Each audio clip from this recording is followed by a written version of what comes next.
le festival se déroule toujours début mai. Mais en 2019, sur 18 heures de festival, on est arrivé à faire tourner 140 parties de JDR, 700 joueurs différents. Ça, c'est pour l'animation jeu de rôle papier, si je puis dire.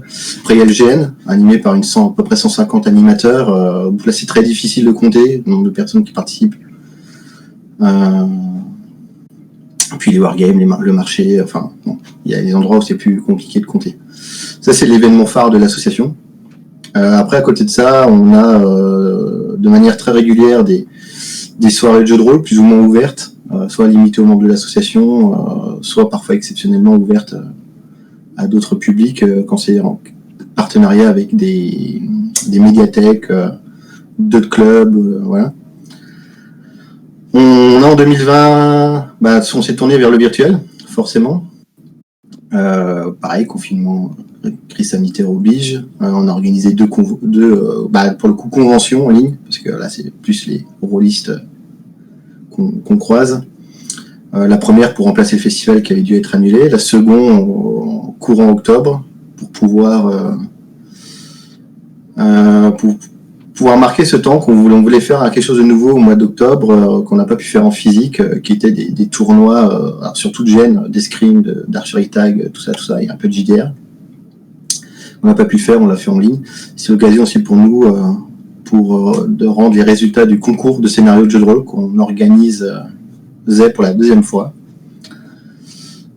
qui donc premier a débouché sur un recueil imprimé qui s'appelle Les Trois Lois, qui est disponible dans toutes les bonnes crèmeries, en théorie en tout cas, ou chez nous. Et après, malheureusement, toutes les activités type murder, soirée enquête, GN, tout ça, pour le moment, c'est compliqué à organiser. Donc un jour, peut-être, ça reviendra. Mais voilà pour du coup les principales activités de l'association en ce moment. Ils sont un peu ralentis, mais... Merci pour ça. Jérôme, il y a tout du coup. Oui, alors je vais commencer par ce sur quoi j'ai commencé à travailler il y a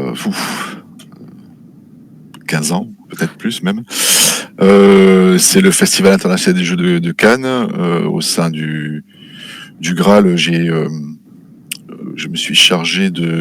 chargé d'organiser la partie jeux de simulation du festival, jeux de rôle, jeux de figurines, jeux de rôle grandeur nature.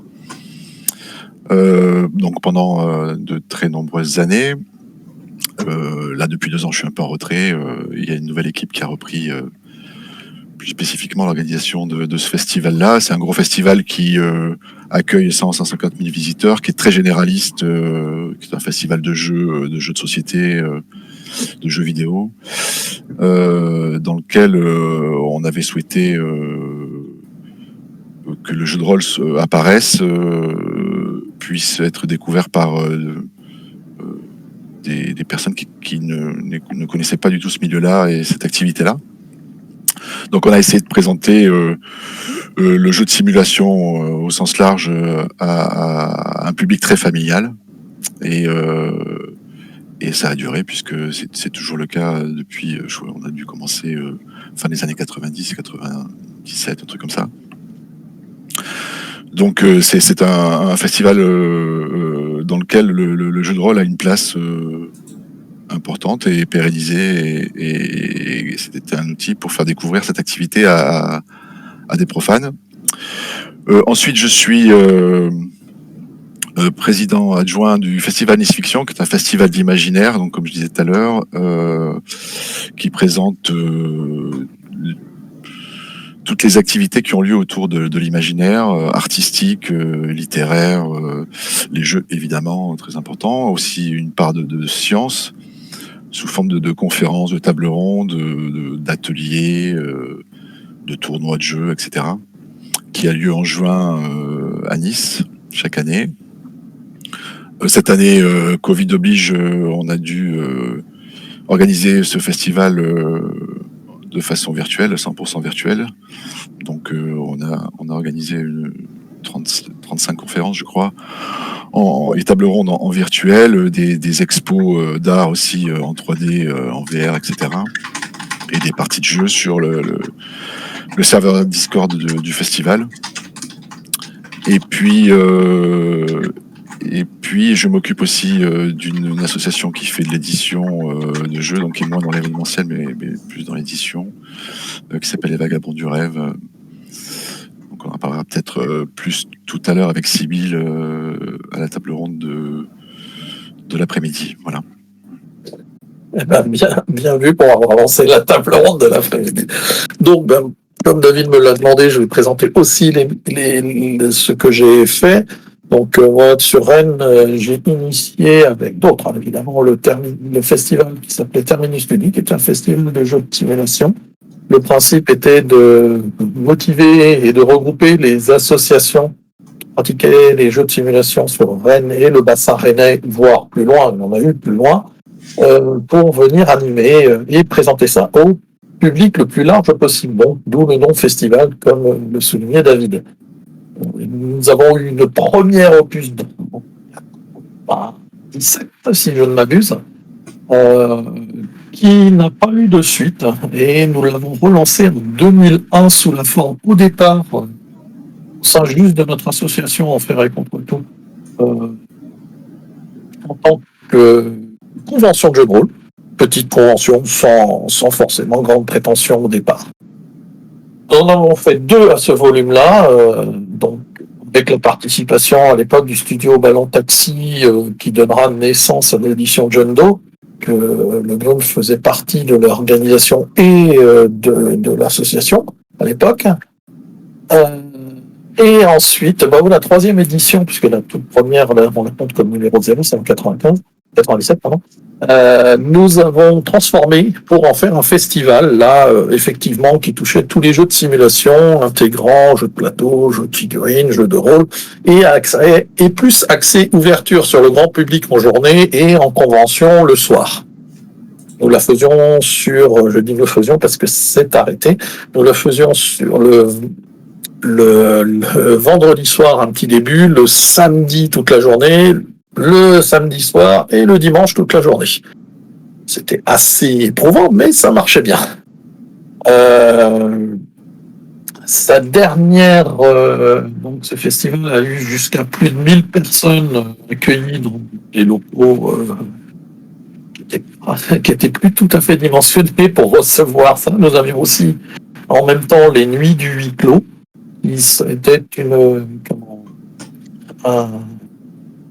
des animations sponsorisées par la fédération FEDIGN pour faire aussi prendre connaissance de ce qu'est le grandeur nature et surtout les soirées enquête au plus grand nombre. Et enfin, en 2016, cette Terminus Ludique s'est arrêtée et a donné naissance à un festival et une animation dans une maison de quartier l'animation dans la maison de quartier a repris un peu le volet jeu multi-activité et le festival maintenant s'appelle Rennes en jeu et est devenu très important, voilà. Mais je ne participe plus à ces choses-là, moi aussi je me suis mis un petit peu en retrait. Et de l'autre côté, j'ai un autre format que nous organisions aussi, qui dû on va dire aux circonstances actuelles ne se fait plus.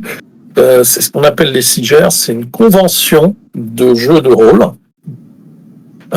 qui regroupe pas énormément de personnes, entre 15 et 25, 28 personnes au maximum, mais organisée comme une colonie de vacances sur une semaine à 15 jours. Avec les gens qui viennent, qui repartent, qui restent les semaines et tout ça. C'est une toute autre ambiance. Voilà. Voilà pour les deux éléments auxquels, pour ma part, je participais ou j'organisais. Que j'étais l'argentier du CIGER, c'est le président du Terminus Ludique. Alors, nous allons parler, peut-être un petit peu aborder le public que vous ciblez dans vos festivals. Justement, on en a rapidement parlé. Et quel est le public ciblé et pourquoi? Et est-ce que vous avez éventuellement des formats, des choses qui sont que vous avez mis en place pour justement cibler le public recherché. David, on va commencer par toi, du coup, toujours dans le même ordre. Le public visé, ça dépend beaucoup de ce qu'on cherche à faire. Lorsqu'on organise une soirée jeu de rôle ou une petite convention, on va viser les rôlistes du coin. Nous, sur le festival du jeu de rôle, comme dit, ce qu'on vise, c'est le grand public, vraiment. Celui qui n'a jamais fait de jeu de rôle, qui en a juste vaguement entendu parler et qui n'a jamais osé essayer. Pas pousser la porte d'un club ou d'une MJC dans le cadre d'un festival, c'est quand même toujours un peu plus bon enfant. Après, les mots pour pouvoir cibler ce grand public, déjà c'est sur la communication, sur les affiches, les flyers, le contenu qu'on y affiche. Le grand public, il s'en fiche de savoir tel JDR sera joué, tel machin, tel truc, ça l'intéresse pas. Ce qu'il faut, c'est qu'il puisse se faire un lien avec quelque chose qu'il connaît. D'où pour nous l'idée de thèmer le festival. Quand on a fait l'édition Tolkien, par exemple, Tolkien, t'as pas besoin d'être rôliste pour en avoir entendu parler. T'as même pas besoin d'avoir lu les bouquins. T'as même pas besoin d'avoir vu les films que tu sais à peu près qui c'est Tolkien et qu'est-ce que est le Seigneur des Anneaux. Donc du coup, ça permet d'attirer les gens. Et ensuite, après, c'est le format des parties, surtout. Quand on veut faire de l'initiation au jeu de rôle, on fait pas des parties de 6 heures sur des jeux obscurs ou règles dantesques. C'est pas le moment de sortir Rollmaster. On fait des parties courtes. Nous, à l'association, on a tout un lot de MJ et des MJ qui viennent de l'extérieur, qui sont spécialisés, qui sont devenus maîtres de la partie en 30 minutes, 45 ou 1 heure. Et c'est le format qui marche bien. Et après, de fil en aiguille, quand les gens sont au courant, le savent, c'est toujours pareil, quand les personnes discutent du festival, est-ce que tu es déjà allé oui, mais les parties de rôle, c'est long. Non, il y a des parties d'une demi-heure, 3/4 d'heure, tu verras, c'est rapide. En fait, il faut adapter notre loisir à un format que le grand public est en capacité d'avaler. Et qui doit du coup se rapprocher du format type jeu société, donc des parties plus courtes, avec des règles plus simples. Et ensuite, il faut que ce soit rock'n'roll, j'ai envie de dire. Il faut que quand ils arrivent, qu'ils soient dans l'ambiance. Il faut des gens en costume. Nous, même au table de jeu de rôle, les gens, ils ont pas le t-shirt Orga Festival. Ça, on fait quand on a l'installation ou deux choses. Ils sont en costume, on décore les lieux. On a la chance de faire ça dans un village médiéval où du coup on fait ça dans des anciennes salles qui datent encore de cette époque avec le bois et tout. Donc c'est sûr que ça aide pour les jeux fans. Mais le point le plus important quand on vise un public particulier, c'est bien réfléchir sa com et bien réfléchir son offre. Donc le format des parties et des jeux proposés et en communication, qu'est-ce qu'on montre. D'accord. Et de ton côté, Jérôme, alors du coup? Alors, moi, je vais faire un petit rappel historique. J'ai été secrétaire de la FFJDR dans ses débuts. Et c'était à une époque un petit peu mouvementée pour le jeu de rôle. On avait très envie de montrer ce qu'était réellement le jeu de rôle et le plaisir qu'on pouvait avoir à le pratiquer. Et suite à mon engagement à la Fédé de jeux de rôle, j'ai voulu poursuivre ça un peu dans ma région, d'un point de vue un peu plus local. On a eu l'opportunité de pouvoir prendre en main la partie jeux de rôle du Festival international des jeux, notamment grâce à Sybille, qui est parmi nous, qui a fait en sorte qu'on se rencontre avec les organisateurs et les clubs locaux qui organisaient, qui étaient un petit peu à bout de souffle et qui organisaient la partie jeux de rôle. Et pour moi, ça a été tout de suite un outil pour présenter le jeu de rôle à un public large. Donc c'était parfait, un festival très généraliste qui accueillait le jeu de rôle, ça permettait de démocratiser un petit peu cette activité-là. Donc moi, c'est dans cette optique-là que c'est un peu comme nous trois, hein, j'ai l'impression, parce qu'on en a, ça a été évoqué tout à l'heure, l'optique de présenter un loisir un peu méconnu, bien que ça aille beaucoup mieux maintenant. Après, pour les outils qui sont utilisés, je pense que David a bien résumé le truc. Il faut adapter évidemment l'activité de jeu de rôle à ce qui peut se passer dans un festival généraliste, c'est-à-dire des parties courtes, évidemment, des thèmes qui parlent aux gens, donc que ce soit le Seigneur des Anneaux, Star Wars ou d'autres licences un peu connues, et un système de règles très très simple, des MJ aguerris à l'animation pour que ça soit vraiment vivant et que les joueurs en ressortent avec une bonne expérience, quoi. Voilà. Après, bon, effectivement, les costumes, toutes les activités qu'il y a autour aussi du jeu de rôle sur table, sur le GN, etc., permettent de drainer du monde parce que c'est très visuel. C'est plus visuel que des joueurs autour d'une table. Donc, il faut pas hésiter à utiliser ça pour faire venir des visiteurs dans sa zone, dans ses stands, pour pouvoir leur proposer après des parties de jeux de rôle sur table. Donc il faut mixer un peu tout ça, c'est ce qu'on a fait pendant des années au Graal.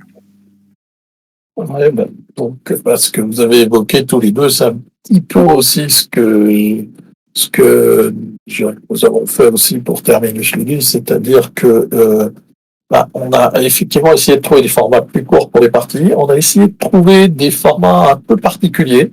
On a mis en place des comptes parce qu'on avait des compteurs et magiciens dans nos rôlistes, prestidigitateurs, qui mettaient en place un mood spectacle et qui invitait à terminer sur une petite partie de jeu de rôle, l'histoire racontée dans le raconté.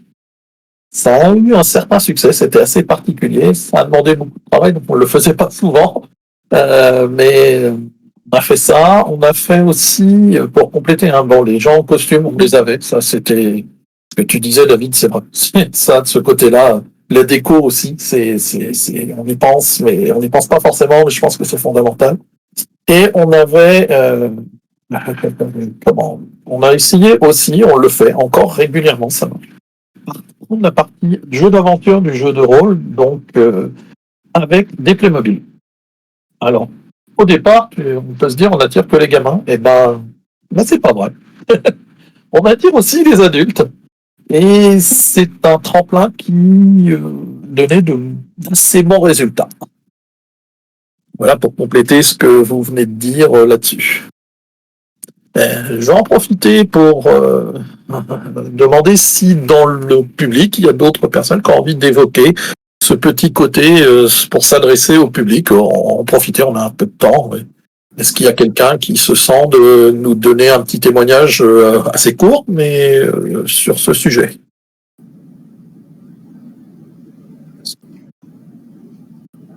Merci Sybille pour ton vive les Playmobil.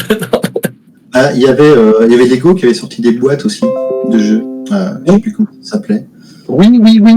J'ai plus le mot, tu as raison. Qui était avec un petit scénario et un système de dés, un D6, tu jouais, ça faisait un peu mini jeu de rôle. Je sais plus le nom que ça portait. On s'en est servi aussi pour faire l'introduction auprès des enfants. C'était assez bien fait. Et c'était disponible directement en grande surface. Je pensais à un truc qui, d'un point de vue des rôlistes, est passé complètement. Personne ne l'a vu au moment de sa sortie. Mais c'était quelque chose de vraiment très sympa aussi. Bon, merci. On va passer donc au sujet suivant. Quelles sont les difficultés que l'on peut rencontrer et comment éventuellement les vaincre pour organiser donc ce festival ou convention de jeux de rôle? Vas-y David, je te laisse la parole.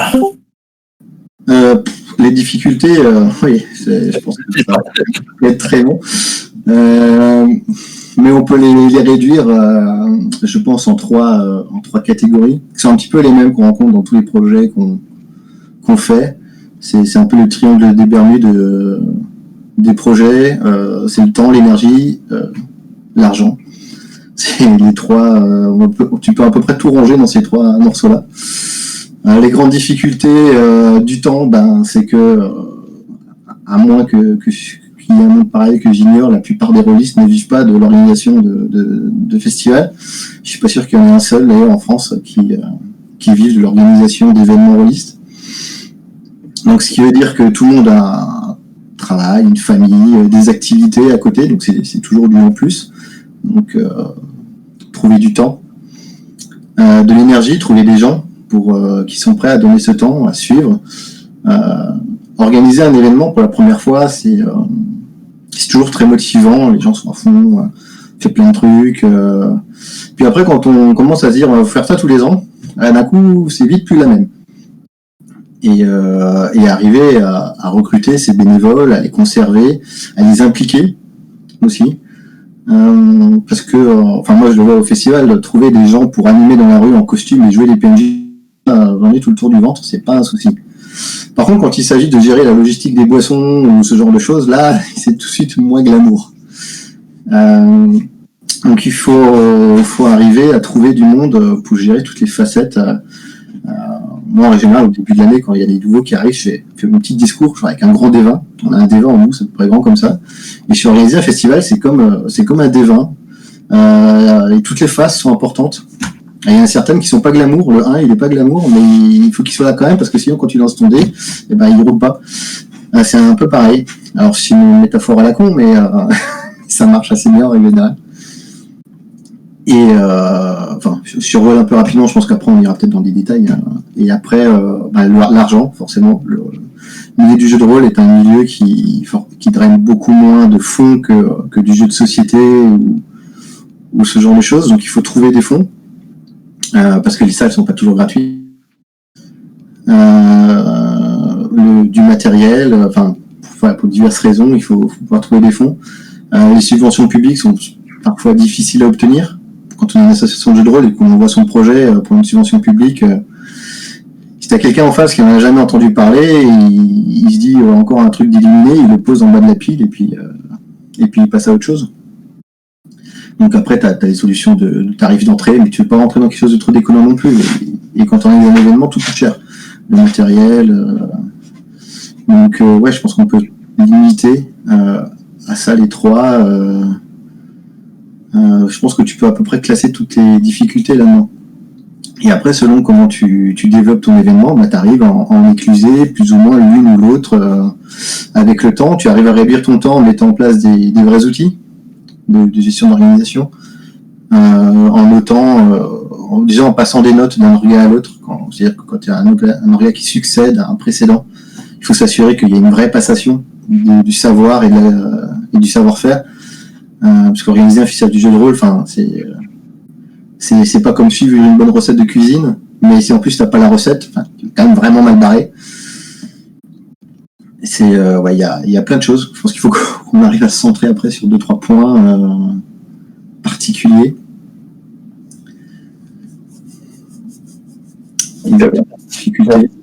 Merci David. On va demander à Jérôme aussi ce qu'il en pense, quels sont ses témoignages là-dessus. On reviendra là-dessus aussi sur les éventuelles façons dont vous avez eu de passer les écueils. Là. On va en reparler.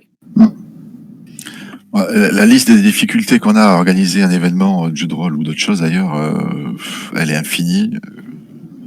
Je pense qu'il n'y a pas une année où j'ai pas eu des problèmes nouveaux qui se sont présentés. Voilà. Il faut avoir le cuir solide et puis voilà, on y arrive toujours. On trouve toujours des solutions, donc on arrive à surmonter ces épreuves-là. Ce qui est très important, c'est le lieu, qu'on ait besoin de le louer ou pas. Il faut un lieu adapté et c'est, je pense, le truc le plus compliqué à résoudre. C'est lié au deuxième nerf de la guerre, c'est l'argent éventuellement s'il faut louer le lieu. Dans le cas contraire, si c'est pas nécessaire de le louer, si on arrive à trouver un lieu fourni par la mairie ou d'autres organismes, dans le cas de Nice Fiction, c'est l'université par exemple qui nous accueille, l'argent devient un petit peu moins un problème. Après, l'écueil suivant, c'est l'équipe, c'est-à-dire arriver à fédérer autour du projet des personnes motivées, leur donner les moyens et les faire travailler sur des sujets qui les intéressent, à des postes qui les intéressent. Effectivement, il y a des postes qui sont moins glamour, moins sexy que d'autres. La logistique est porter des bouteilles d'eau, déplacer les tables et tout ça. Mais il y a toujours des gens motivés pour ce genre de choses. Il faut utiliser le tissu associatif local, les associations, les autres associations de jeux ou même d'autres associations qui pratiquent l'événementiel, qui sont prêts à aider. Il ne faut pas hésiter à taper à toutes les portes et à faire jouer son réseau de connaissances personnelles, parce que il y a pas mal de personnes qui sont disposées à aider. Au moins pour une première édition. Après, il faut pérenniser l'équipe et puis tenir la distance avec un renouvellement régulier des troupes. Parce que la vie fait que certains s'écartent du projet pour des projets plus personnels. Donc oui, donc le lieu et l'équipe, c'est selon moi les deux choses indispensables. Une fois qu'on les a, les problèmes deviennent secondaires. Ils nous inquiètent beaucoup, mais en fin de compte, on arrive à les surmonter. Il y a des solutions, il y a des astuces, et on en reparlera peut-être, mais bon, voilà. Ouais, donc, on va justement aborder tout ça. Tu parlais effectivement de l'argent. Alors, j'en profite pour goûter le petit message à propos de Relevant. N'oubliez pas que c'est pour soutenir des actions et associations caritatives. Alors, n'hésitez pas à faire un don en conséquence. Donc, et j'allais parler de ça, c'était nous l'un de nos moyens. Et je vais vous demander aussi vos moyens. Nous, l'un de nos moyens de financer, c'était d'avoir mis une boîte à dons, parce qu'on ne faisait pas payer l'entrée du festival. C'était pour le grand public et qu'on voulait toucher le maximum de gens. On ne faisait pas payer l'entrée du festival, donc on avait mis une boîte à dons. Bon, je dois avouer que ça n'a pas excellemment fonctionné. Peut-être savions-nous pas le mettre en œuvre, je ne sais pas, ou en apparence, mais voilà. La difficulté financière s'est bien présentée pour effectivement avoir les locaux que nous souhaitions. Nous sommes donc rabattus vers d'autres locaux moins visibles, mais plus simples à obtenir, par exemple. Effectivement, la manutention, tout ça, la logistique, ça l'a fait encore à peu près, enfin quand même assez correctement. Il y a été l'un de nos gros problèmes, c'était tout ce qui était buvette et restauration. Au départ, on faisait tout nous-mêmes. Et il se pose la question de savoir s'il faut externaliser ou garder ça en interne. Et on voit de plus en plus une externalisation de ce genre de choses, surtout de la restauration. De la buvette, beaucoup moins, mais de la restauration elle-même, oui. Qu'est-ce que vous en dites? Vas-y, commence, David, justement. On a évoqué les écueils. Quels sont les points de solution dont tu es content et ceux dont tu te dis finalement ça marche pas très bien? Les points de solution, oui, effectivement, on va sans transition garder la buvette.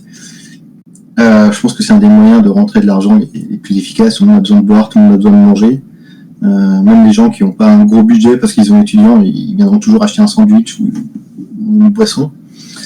Le gros avantage de la buvette aussi, quand c'est tenu par les orgas, ou, comme l'a signifié Jérôme, pas hésiter à faire appel à des associations locales.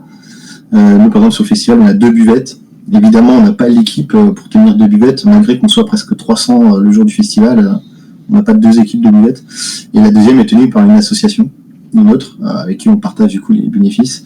Le gros intérêt aussi de la buvette, c'est qu'elle te permet de nourrir tes animateurs, de nourrir tes MJ, de nourrir tes orgas, pour beaucoup moins cher que toutes les autres solutions au monde.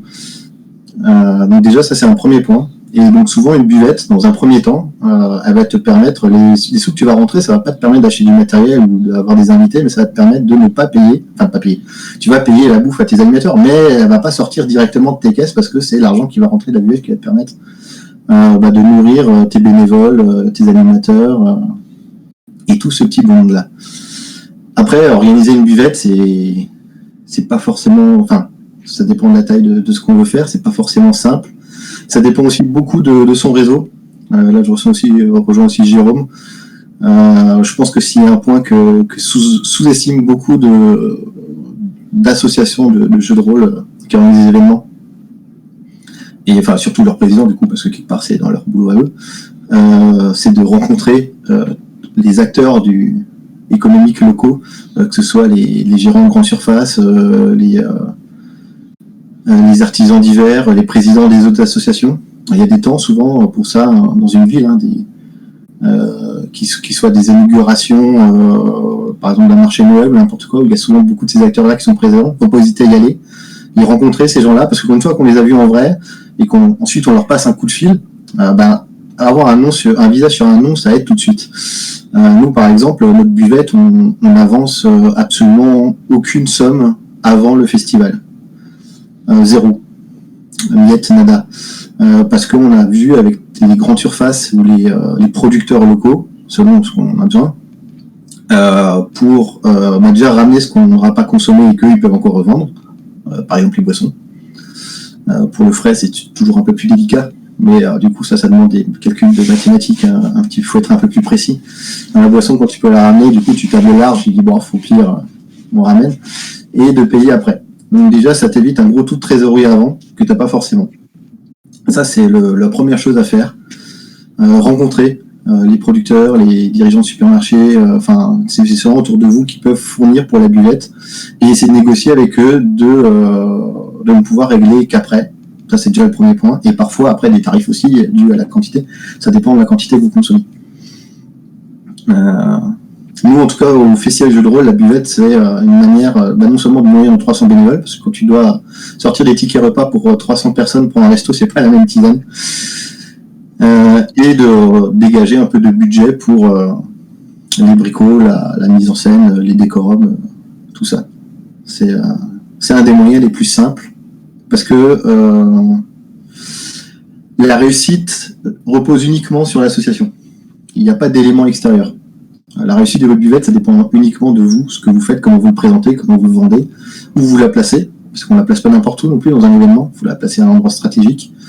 Nous, par exemple, elle est assez proche de là où il y a les invités et les maisons d'édition, qui sont d'une salle juste à côté. La buvette est en extérieur, dans une cour juste à côté de la salle.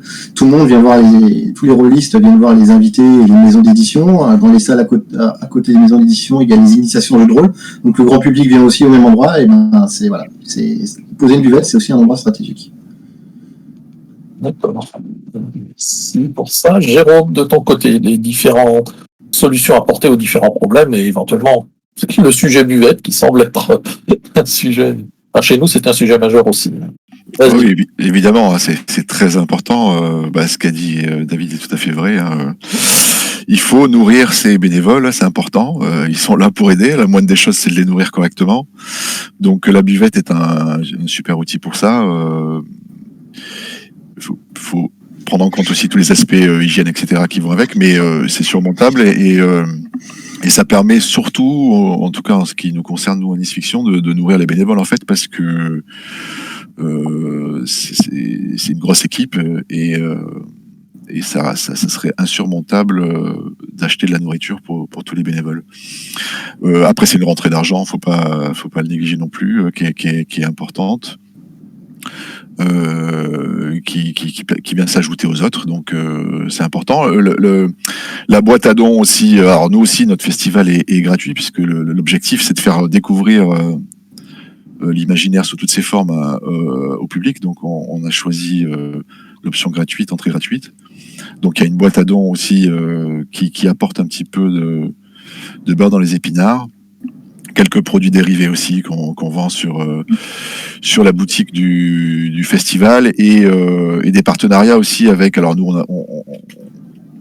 on est un festival de littérature aussi, d'art et de littérature et de jeux et de sciences, et on a une bibliothèque, une librairie qui vend des livres sur place, qui est gérée par l'association, et donc on a des partenariats avec les libraires locaux pour leur emprunter les livres et prendre une petite commission aussi au passage. Donc il n'y a pas de grosse source de financement en fait dans ce genre de festival, hein. Il faut cumuler un petit peu différentes choses qui permettent de faire fonctionner le festival.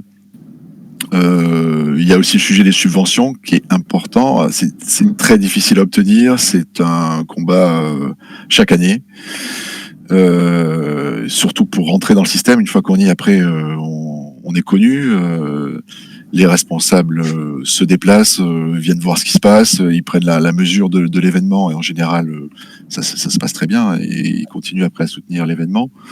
Mais ce qui est compliqué surtout, c'est la première fois, quoi, de faire accepter un dossier de subvention par la mairie, la région ou le département.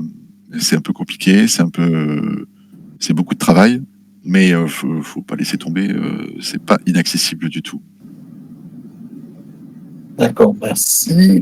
Pour compléter, effectivement, la buvette, nous aussi, elle servait à nourrir nos bénévoles. Elle ne nous rapportait pas grand-chose. On pratiquait les recettes indiquées par David aussi. On pratiquait aussi la visite en salle, c'est-à-dire qu'on allait avec notre petit chariot proposer la buvette en salle et le service en salle, ce qui pouvait présenter un intérêt dans les salles, parce que on était assez répartis dans les salles un peu éloignées où où il y avait des parties de jeux de rôle, surtout au moment de la convention. Et enfin, on essayait de mettre l'accent sur l'accueil, parce que accueillir le public, de notre côté, je ne sais pas je vais vous donner la parole là sur ce point-là, je pense, mais je pense que c'est un moment crucial avec un guide. On avait essayé de mettre des guides, des gens qui guidaient vers les salles, qui donnaient les indications, même si on mettait de l'affichage, et ce genre de choses.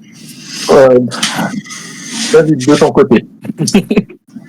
Je vais juste réagir sur un petit point par rapport à la subvention. Jérôme, effectivement, faut jamais abandonner. Et nous, notre solution qu'on avait trouvée, alors je suis pas sûr que ça marche partout, très honnêtement, mais je me dis que si ça marche dans un vignoble alsacien où les maires ils ont tous plus de 70 ans et ils connaissent que le vin et la choucroute, c'est que ça doit marcher à beaucoup d'endroits. C'est de convier les élus à une partie de JDR. Voilà. Tout simplement. Alors, il faut s'assurer d'avoir un MJ un peu, qui fasse vivre la partie, et vous leur faites une partie de jeu de rôle, et donc voilà, c'est ça. Faites pas comme nous. Faites un jeu de rôle historique ou quelque chose qui vende du rêve à ce type d'élus. Moi, j'étais pas encore en association à cette époque-là, mais je sais que le MJ avait fait jouer du NSMV. Alors, persuadé que ce soit le jeu de rôle le plus adapté à la situation. Maintenant, bon, ça a fonctionné, donc comme quoi. Voilà pour la partie sud. Mais ouais, il y a des choses à obtenir de ce côté-là et rencontrer des élus, tout ça, des acteurs locaux, comme je disais avant, ça permet aussi de se faire ça connaître et de débloquer ça. Ouais, il faut aller les voir, hein, faut demander des rendez-vous, faut leur présenter le projet et chaque année. Enfin, je veux dire, il faut pas lâcher le morceau. Ouais. Oui. Sa carrière en fait, sortir de sa table de JDR, organiser un événement de jeu de rôle, c'est un truc. Faut essayer de copier ce que fait le président de la sauce de foot de votre ville ou de votre village, ou ce genre de. C'est exactement ce qu'ils font, et c'est pas parce que le foot c'est plus vendeur que le jeu de rôle peut pas le faire. C'est juste plus compliqué, mais c'est pas impossible. Je suis parfaitement d'accord. Nous aussi, on a dû prendre notre bâton de pèlerin et aller voir nos élus, les acteurs des différentes structures, et effectivement, sans ça, on n'aurait pas réussi. Et du coup, pour revenir sur l'accueil, c'est un problème qu'on a aussi tous les ans, parce que comme on fait le festival sur le village, littéralement, on utilise l'entièreté du centre-ville, donc on a un festival qui fait presque 1 kilomètre de long, avec des salles réparties tout du long, des choses dans la rue. C'est un vrai souci. On a du coup placé des checkpoints, des points infos aux entrées, avec des plans. On fait tous les ans un plan détaillé, mais ça suffit pas. Du coup, on met au niveau des portes, au niveau des intersections, des panneaux indicatifs. La buvette, c'est par là. Il y a du JDR par là. Alors parfois, comme il y en a partout, tu as du JDR dans les deux sens, quoi. À toute entrée de salle, de bâtiment, mettre un panneau avec ce qu'il y a dedans. Ça, c'est une chose. En plus, briefer ces gens. C'est pas juste ces orgas. Si vous avez, c'est briefer aussi les MJ, en leur expliquant vaguement, comme ça, si jamais quelqu'un leur pose la question, 8 fois sur 10 ils peuvent répondre, les 2 autres fois ils disent allez là-bas, ils pourront vous répondre. Et nous, comme on a des exposants aussi, on brief un minimum les exposants. C'est-à-dire qu'ils ont un plan, on leur explique les points importants, la buvette c'est par là, les invités, les maisons d'édition c'est par là, et pour toutes les autres questions c'est là que ça se passe. Parce que ce qui est important pour pas perdre le public, c'est que où qu'il soit, il faut qu'il puisse faire un tour sur lui-même et trouver une indication de quelque chose. Même si c'est pas ce qu'il cherche, mais une indication de quelque chose qui puisse le ramener à un point où il pourra avoir l'info, ou alors voir quelqu'un qui puisse lui donner une info. Ça c'est hyper important. Après, c'est super conditionné à où vous le faites. Si on ne fait pas l'indication du tout de la même manière, si vous faites ça dans le parc des expositions, dans un village ou dans une université, la recette elle n'est pas la même partout. Bien que je pense qu'entre la village et l'université, il y a peut-être plus de liens, mais on parle des expos, enfin c'est une grande salle, c'est encore très différent la manière dont vous pouvez gérer ça. Mais le point info, point accueil, le plan, et les panneaux indicateurs, je pense que c'est la base de tout. Sans ça, les gens ils se perdent, et il n'y en a jamais trop. Il n'y en a jamais trop. Parce que les gens, ils ne lisent pas, donc ils loupent le premier, le deuxième, et c'est au 5e ou 6e fois qu'ils se disent qu'il y a peut-être quelque chose à lire, hein, mais il n'y a jamais trop d'indications. Il faut utiliser tous les moyens possibles. Ouais, le fléchage, c'est le serpent de mer chaque année. Hein. Il n'y en a jamais assez. Il y a toujours des gens perdus. C'est un vrai casse-tête. Hein. Nous, le festival Nice Fiction se déroule. Alors, ça dépend des années. On est hébergé dans 2 bâtiments. Il y a une esplanade devant. Donc, il y a des trucs en extérieur aussi. Ce qui complique un petit peu, même si c'est assez regroupé. On utilise des roll-up, des flèches, des bâches, enfin bon, tout ce qu'on peut imaginer pour afficher des plans et du fléchage. C'est très important d'avoir un accueil, un point de référence pour indiquer au public où se rendre et communiquer les horaires des animations aussi. C'est un petit peu compliqué, même s'il y a des programmes qui sont à disposition, mais c'est pas toujours très très clair. Et voilà, bien informer le public, ouais, c'est important. D'accord, merci pour d'avoir abordé tous ces points. Je vous propose maintenant de faire le petit côté souvenir, point fort, quelques événements qui vous ont marqué, qui vous sont des points d'ordre de comment vous avez vécu à un moment donné l'organisation que vous avez faite, le point, ce qui vous a vraiment impacté, quoi, je dirais. Allez, vas-y, David. C'est quoi, c'est le point Epic Win Ouais, c'est ça. Et après, on prend le point Fumble. Les deux, exactement. Il y a plus de points Fumble que de points Epic Win.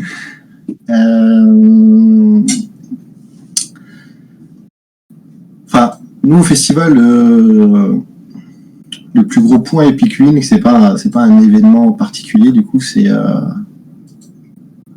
quelque chose qui se voit sur la durée. C'est quand tu as des enfants qui avaient 5 ans, quand ils ont découvert le jeu de rôle, sauf que c'était en 2010, et que tu les vois en 2019, et qu'ils ont 14 ans, et qui viennent toujours faire du jeu de rôle, qui viennent te poser des questions pour intégrer le club, même certains, il y en a qui ont commencé à intégrer l'organisation. Alors ça, c'est juste magique. Quand on fait un événement pour le grand public, je pense que c'est ça, quelque part, le plus grand carburant, c'est quand on a ces familles, ces enfants, ces ados qui reviennent tous les ans. Toi, tu es un peu toujours au même endroit, donc en plus, au bout d'un moment, ils viennent te dire bonjour. Donc, c'est super sympa, tu les vois grandir. Et ouais, tu as vraiment l'impression de créer un lien, de créer quelque chose. Et moi, en tout cas, personnellement, c'est quand j'ai des petits coups de mou sur l'année, et Dieu sait que quand tu es président d'une assoce ou quand tu es dans les responsables d'une organisation, tu en as régulièrement. C'est à eux que je pense pour me mettre un coup de fouet, à me dire je vais revoir ces visages qui vont revenir bonjour, qui vont venir essayer peut-être un autre jeu de rôle ou qui vont me parler du premier jeu de rôle qu'ils ont acheté ou de la première partie qu'ils ont faite. Voilà, ça fait partie de ces moments magiques. Jérôme, alors, de ton côté? Ouais, ça serait un peu compliqué de sortir un événement. Moi, ça fait très longtemps que je suis dans le monde associatif, que j'organise, que je participe à l'organisation d'événements. C'est un peu compliqué de sortir un événement. Tous les fails finissent toujours par des wins. De toute façon, on arrive toujours à trouver des solutions, on s'en sort toujours et ça fait toujours des bons souvenirs. Donc, j'ai un tas de bons souvenirs, de bonnes rencontres avec toutes les personnes qui sont venues organiser ces événements avec nous. Effectivement, ce qui est gratifiant, et je pense que c'est parce qu'on est tourné vers l'extérieur, vers le public, c'est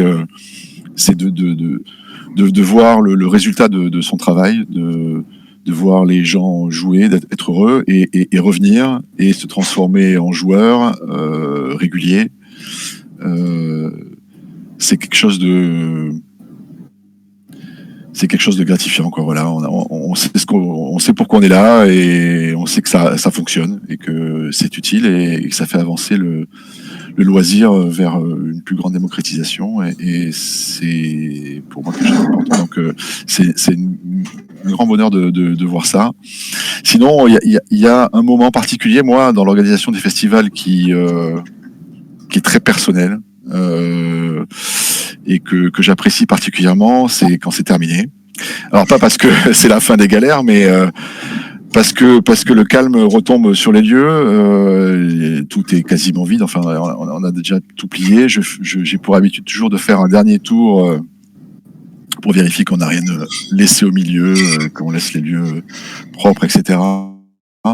Et ce tour-là, c'est une façon de retrouver des forces. Je le fais lentement, je prends mon temps et aussi c'est un moment de fierté parce que on est arrivé au bout. On arrive toujours au bout, rassurez-vous. Et c'est aussi une façon de lancer l'année d'après et de se dire ouais, on l'a fait, on l'a bien fait. Merci à tous et je repars pour une année de plus et c'est important de se remotiver pour une année de plus, même si on se repose un petit peu après un festival. Je vous rejoins tous les deux sur le ressenti que j'ai eu. Le point d'ordre, ça a été la première fois donc, quand on a repassé de convention en festival, on a été chercher des locaux, qu'on a mis des mois à tout mettre en place et que quand ça a été terminé et que les gens nous ont dit « Ah, bah, l'année prochaine », je crois que ça vaut beaucoup de choses.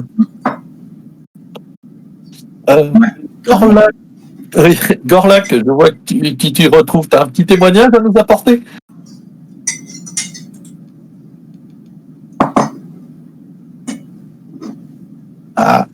Non, apparemment pas. Ou alors il a oublié de se démuter. Bon, il nous redira ça éventuellement plus tard. On va passer à un sujet suivant, c'est comment vous voyez le futur de vos festivals, vos animations et autres. Est-ce que vous sentez que ça change, que ça va... Je ne parle pas encore du passage au numérique, ça on en reparlera un deuxième sujet, mais si ça change, si les années suivantes, les prochaines années, vous allez être obligé d'adapter, ou vouloir adapter d'ailleurs, vouloir changer les choses. Voilà, un petit peu une petite prospective sur ce que vous aimeriez mettre en place et faire progresser. David? Aimerait mettre en place, il y a toujours plein de choses. Malheureusement, tu ne peux pas tout. L'évolution sur les événements comme ça, c'est avec le temps, c'est compliqué de dire un petit peu s'il y a une tendance vers quelque chose parce que quand tu organises un événement tourné vers le grand public, c'est pas comme les releases, t'as pas d'effet de mode. Donc t'as peut-être une petite évolution vers après c'est par là que tu les as introduits peut-être, mais vers rester sur des jeux de rôle plus accessibles en termes d'univers et en termes de système.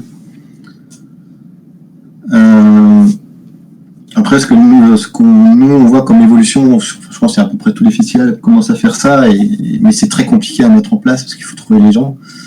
C'est d'essayer d'être de plus en plus inclusif dans ton festival. Je parle pas de mettre des points et des E partout, je parle d'avoir des parties pour les non-voyants, des parties pour les sourds, d'avoir des tables aussi qui soient accessibles aux handicapés. C'est peut-être con ce que je dis, hein, mais tout le monde n'est pas dans un parc des expos qui est déjà adapté aux handicapés, où toutes les salles sont accessibles dans certains lieux. C'est pas le cas.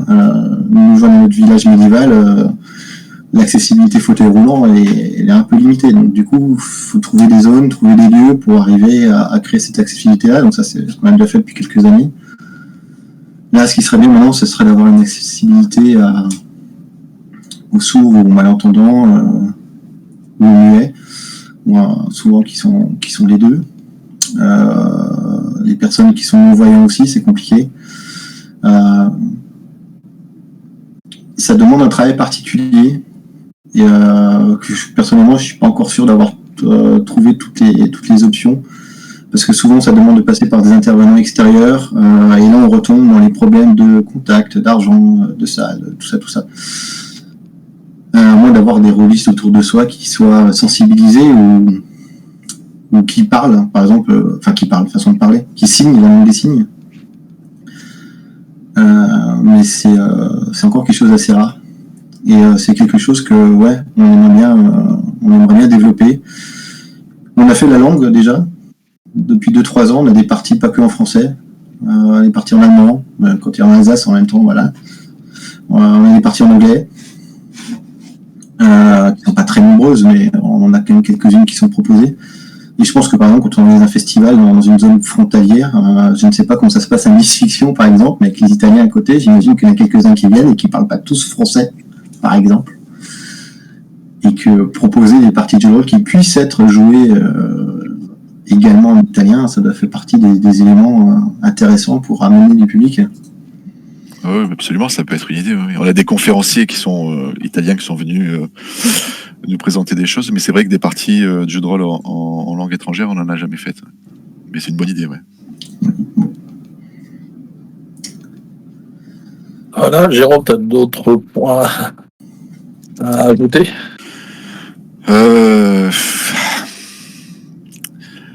Nice Fiction, c'est un festival un petit peu particulier dans le sens où c'est une espèce de festival open source où chaque année il y a quelqu'un qui va nous proposer quelque chose qu'on n'a jamais fait. Enfin, c'est très souvent quoi. Donc il y a des challenges à chaque année, des nouveautés chaque année, des choses qui rentrent, qui sortent du programme. La première année, on a organisé un concert de métal pendant le festival. On n'avait jamais fait ça. Bon voilà, ça a été une aventure de plus. On a également à deux reprises, je crois, joué une pièce de théâtre.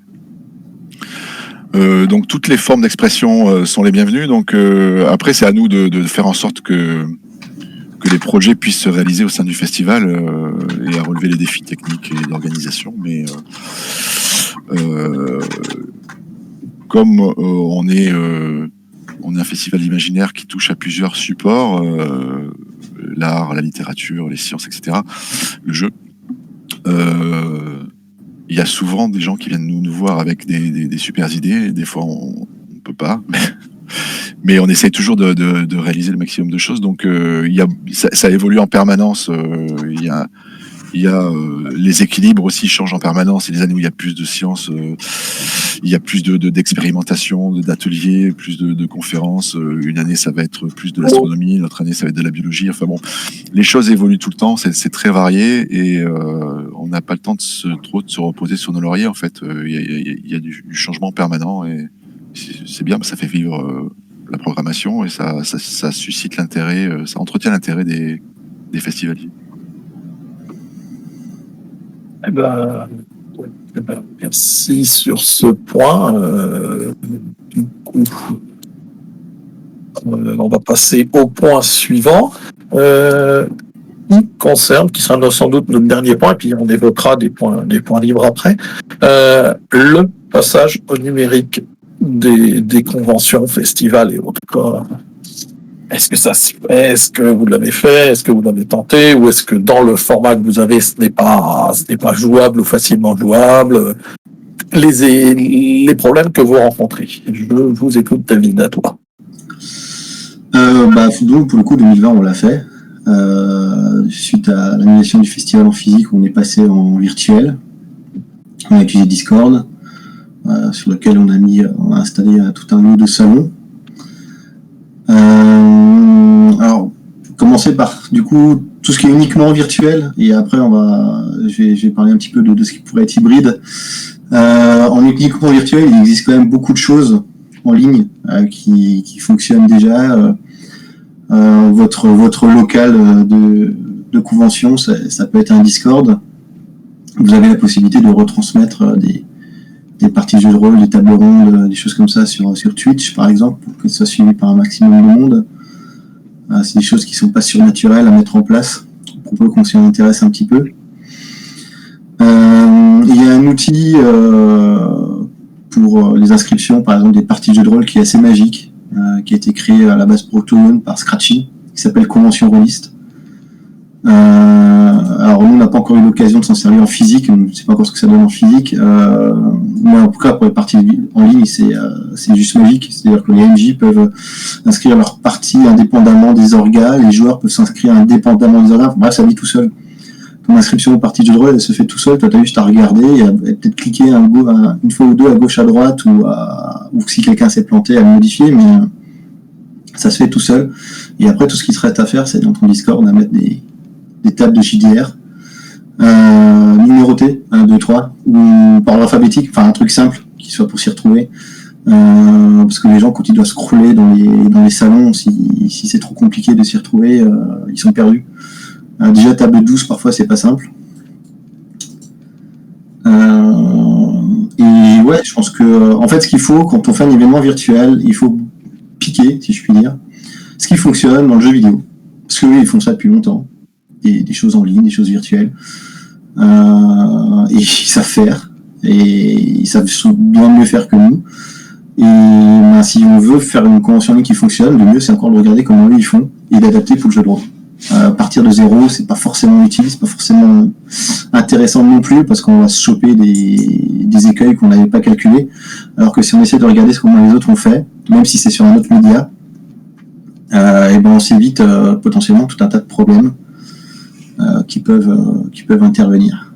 Voilà pour la partie uniquement en ligne. Je sais pas si on veut peut-être d'abord faire un tour juste pour le juste en ligne, et après on passe sur le hybride du festival physique et virtuel en même temps. Sinon ça fait beaucoup d'infos en même temps. Beaucoup de choses qui se mêlent. Et de ton côté, Jérôme? Ouais, alors nous, comme Anis Fiction, comme chaque année, comme pour tout le monde cette année, il a fallu passer au virtuel ou abandonner. Et comme on n'est pas du genre à abandonner, on est passé au virtuel. Ça a été notre défi, un de plus. Hein. Enfin, chaque année, je vous dis, chaque année, il y a un nouveau défi, un nouveau problème. Donc, on s'adapte. On a organisé 35 conférences en table ronde en virtuel, en utilisant des outils. Bon, peu importe le nom des outils, mais c'est des outils de streaming. Donc, on est allé voir chez les streamers comment ils faisaient. On n'a pas réinventé la roue, évidemment. On avait trois conférences en parallèle, en permanence, donc ça a demandé. Alors là, du coup, les locaux, c'était moins important, même s'il nous fallait un endroit qui soit bien équipé, qui ait un bon débit. Donc, on a été accueillis une fois de plus par l'université de Nice, l'université Côte d'Azur, sur le campus de Saint-Jean-d'Angély, qui nous ont prêté des locaux et leur infrastructure réseau. Il a fallu trouver les ordinateurs. On les a trouvés. Bon, ils n'étaient pas si performants qu'on l'aurait aimé, et on a eu des problèmes techniques à cause de ça. Mais de toute façon, il y a toujours des problèmes. C'est pas très étonnant. On a réussi quand même à faire nos 35 conférences. Elles ont été diffusées en direct sur Facebook et YouTube. On les a enregistrées. Elles sont rajoutées sur notre chaîne YouTube, remontées encore à l'heure actuelle. On en reposte une chaque semaine. Côté jeu de rôle, c'est comme tout le monde, on l'a fait sur Discord avec des salons.